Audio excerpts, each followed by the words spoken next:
Hello, present simple practice. Third person singular. Esamojo paprastojo laiko įtvirtinimui trečiojo asmens vienas kitos veiksmažodžio praktika. Šiandien išmoksime ir įtvirtinsime žodžius atlikdami praktinės užduotis. Talking about facts and routines, you are going to write sentences about you and your friend. You will also study spelling rules and pronunciation. Šiandien taip pat mokysitės rašybos taisyklių ir tarimo. So, student book page 31. Let's navigate to it. Spelling rules. Rašybos taisyklės. Kaip žinia, vienas kitos trečias asmuo esamajame paprastajame laike turi prisidėti galūnę s. Pavyzdžiui, I go, he goes. Bet ne visada taip yra paprasta, kaip pasakyti, o užrašyti. Dažnai pirmoji taisyklė yra, kai s galūnė paprasčiausiai prisideda. Tokiais atvejais, kaip žodis baigiasi e galūnė, use, live ir panašiai. Uses, lives. Verbs ending in, endings o, x, double s or s, č, š, add es. Žodžiai besibaigiantis galūnėmis o, x, s arba dviguba s, č arba š turi prisijungti galūnę es. Pavyzdžiui, go, goes, do, does, does. Verbs ending in consonant, veiksmažodžiai besibaigiantis priebalse plus į ilgąją galūnę, į ilgąją keičia į trumpąją ir taip pat prisijungia į s galūnę.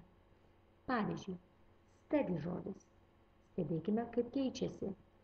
Ilgoji dingsta, atsiranda į trumpoji. Į s lietuviškai ištartumėm galūnę. Studies. Toks pat žodis būtų try, tries. Cry, cries. In exercise 3, you must select the type of the verb and put into the right rule section. 1, 2, or 3. Which rule it does belong? Which verb doesn't go in any group? Vienas iš veiksmažodžių netinka nė viena iš tų trijų pateiktų grupių. Kuris? Now we can do also a pronunciation study. Taip pat galime atlikti truputį tarimo pratimų. Third person singular, vienas kitos trečio asmens, verbal page 90 and 91.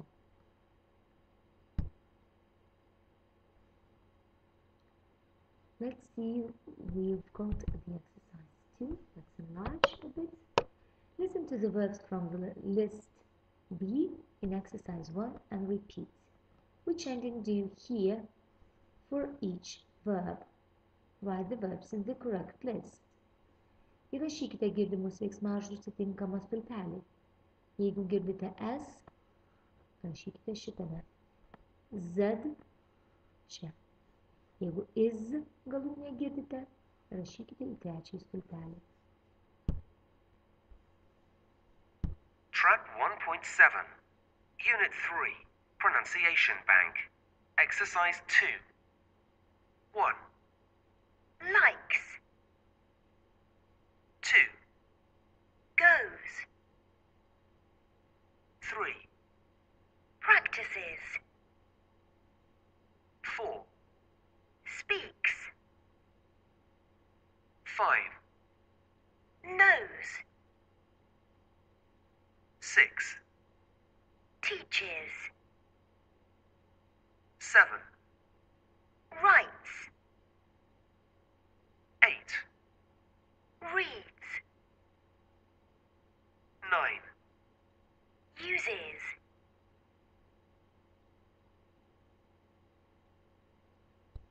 Okay, let's see the exercise 3. Practice saying these sentences. Pabandykite pasakyti šios sakinius. Pay attention Atkreipkite dėmesį to the pronunciation of the verbs į veiksmažodžių tarimą. She teaches French and German.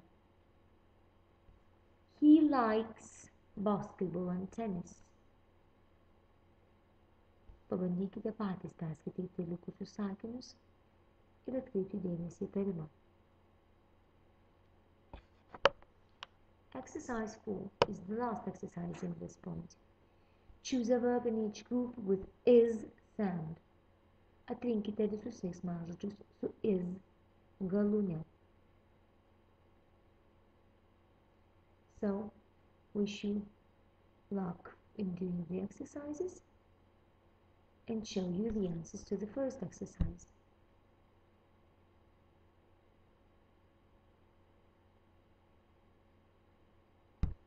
Okay, and the exercise 4.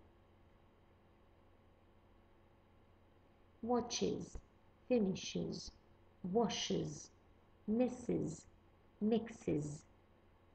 Kaip ir minėjome, visos galūnės č, s arba dviguba x turi prisijungti į s galūnę. If you still don't understand, you can go and practice your grammar knowledges on the ego4u.com website. And here you can practice the grammar exercises and get to know about the rules. Jūs rasite čia, šitame tinklalapyje ir taisyklės, ir pratimų gausą, skaitimo, rašymo, visko, ko jums tik tai prireikėtų. Klausimų formavimų, neiginių, teiginių, sudijų ir taip toliau. So, spelling is also provided. Rašybos taip pat pratimų yra pakankamai. Nuspaudant nuorodas, jūs kaip tik nukeliausite į reikalingą pratimą.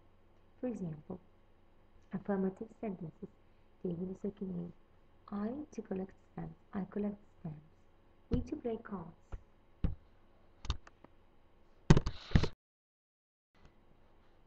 Card games. So,